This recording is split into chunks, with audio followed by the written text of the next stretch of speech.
Hello बच्चों, कैसे हैं आप? उम्मीद करती हूँ आप बढ़िया और एकदम मज़े में होंगे, खुश होंगे और लाइफ को एंजॉय कर रहे होंगे। बिल्कुल बच्चों, खुश रहिए, स्वस्थ रहिए, मस्त रहिए, यही तो जीवन है। देखिए, जब हम खुश होते हैं ना, तो हमारा शारीरिक और मानसिक विकास बहुत ही बेहतरीन तरीके से होता है ना, और कार्य भी बड़ी सुगमता से हो जाता है। तो चलिए, रहते हैं खुश और बढ़ते हैं अपने अध्याय की ओर। हम अपने अध्याय में पढ़ने वाले हैं एक बहुत ही अच्छी कविता, जिसका नाम है मुक्ति की आकांक्षा।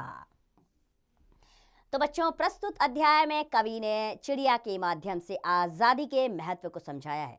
उन्होंने चिड़िया की मनोदशा का सुंदर, हृदयस्पर्शी तथा तार्किक वर्णन किया है। तो आइए, सुरेश्वर दयाल सक्सेना द्वारा लिखी गई ये कविता का आनंद उठाएं और इसमें छिपी हुई सीख को अपने जीवन में अपनाएं। तो कविता की पंक्तियां कुछ इस प्रकार है बच्चों की। चिड़िया को लाख बार समझाओ कि पिंजरे के बाहर धरती बहुत बड़ी है, निर्मम है। वहाँ हवा में उन्हें अपने जिस्म की गंध तक नहीं मिलेगी। या चिड़िया के माध्यम से कवि ने समझाया है कि चिड़िया को लाख बार समझाओ कि वो पिंजरे में रहे, और पिंजरे के बाहर जाएगी तो क्या होगा? धरती बहुत बड़ी है, निर्मम है। निर्मम यानी कि कठोर, किसी के मन में उसके लिए दया नहीं है। वहाँ उसे हवा तो मिलेगी, लेकिन जिस्म की गंध तक नहीं मिलेगी, यानी कि वो खो जाएगी उस दुनिया में जाकर।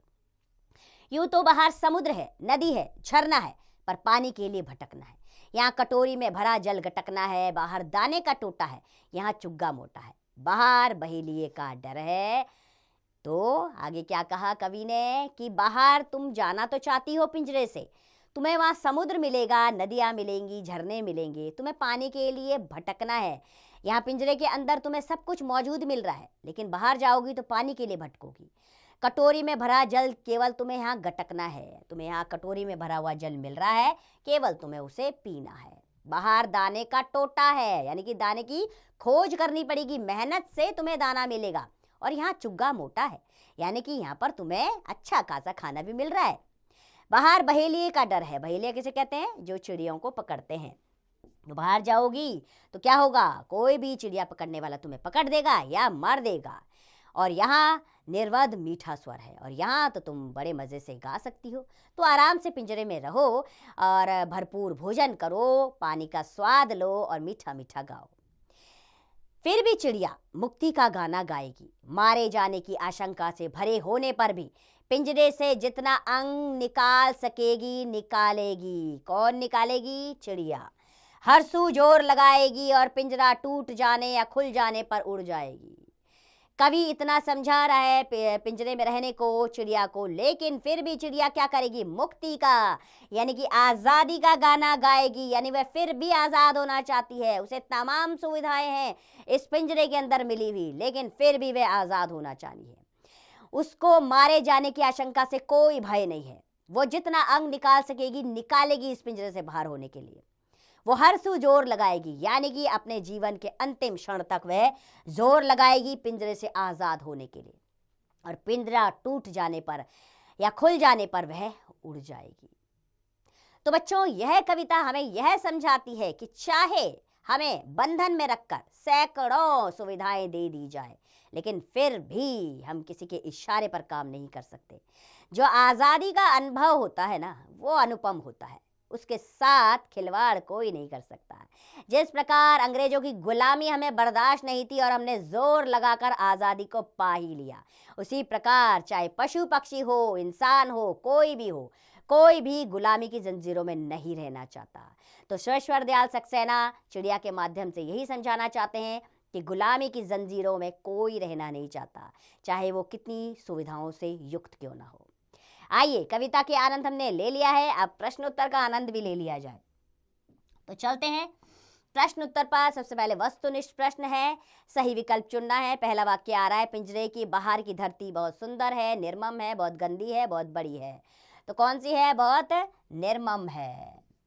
तो मैंने सही विकल्प चुन लिया। इसी प्रकार आप बाकी के भी प्रश्नों के सही विकल्प चुनकर लिखिए। रिक्त स्थान पर आ जाते हैं हम। पिंजरे के बाहर की धरती बहुत बड़ी है, निर्मम है। ठीक है, यहाँ पर लिख दीजिए निर्मम। इसी प्रकार ये पूर्ण हुआ, और बाकी के रिक्त स्थान भी आप क्या करेंगे? कविता के अनुसार पूर्ण करेंगे। चलिए, लघु उत्तरीय प्रश्न पर आते हैं। पहला प्रश्न है इसमें, पिंजरे की बाहर की धरती कैसी है? पिंजरे की बाहर की धरती बहुत बड़ी है और निर्मम है। इसी प्रकार बाकी के प्रश्नों के उत्तर दीजिएगा आप स्वयं। हम अगले प्रश्न की ओर बढ़ते हैं। दीर्घ उत्तरीय प्रश्न, कविता का अर्थ अपने शब्दों में लिखिए। तो इस कविता का यही अर्थ है कि कोई भी जीव प्राणी गुलामी की जंजीरों में नहीं रह सकता। सबको आज़ादी पसंद होती है। स्वतंत्रता की सांस हर कोई लेना चाहता है, चाहे वो पशु पक्षी हो या इंसान हो। इसी प्रकार बाकी के भी प्रश्नों के उत्तर आप स्वयं देंगे बच्चों। आगे बढ़ते हैं, हम भाषा ज्ञान के पहले प्रश्न पर आ जाते हैं। इसमें वाक्य प्रयोग करना है। जिस्म, जिस्म का अर्थ होता है शरीर। तो आपके जिस्म कैसे लहूलुहान हो गया। तो इस प्रकार बाकी के शब्दों के भी अर्थ लिखकर वाक्य प्रयोग आप स्वयं करेंगे। हम आगे बढ़ते हैं। विलोम शब्द लिखना है भाई। यहाँ पर बाहर का विलोम होता है अंदर, और बाकी के शब्दों का विलोम आप स्वयं कीजिएगा। अब आते हैं व्याकरण ज्ञान पर। यहाँ पर आपको वाक्य के 2 अंग बताए गए हैं। वाक्य के 2 ही अंग होते हैं बच्चों, उद्देश्य और विधेय। ठीक है, उद्देश्य और विधेय के बारे में बताया गया है। उद्देश्य कर्ता होता है, यानी कि जो कार्य कर रहा होता है उस वाक्य में, और वो जो कार्य कर रहा होता है यानी कि पीछे का जितना भी वाक्य होता है वो सारा विधेय में आता है। यही बताया गया है यहाँ पर। और रचना के आधार पर वाक्य 3 प्रकार के होते हैं, साधारण, मिश्र और संयुक्त वाक्य है। तो ये जरूर पढ़िएगा आप लोग। आगे हम रचनात्मक कार्य की ओर बढ़ते हैं। इसमें प्रश्न है कि मनुष्य के लिए आज़ादी का क्या महत्व है। इससे संबंधित कोई अन्य कविता पढ़कर उसका अर्थ अपनी अभ्यास पुस्तिका में लिखिए।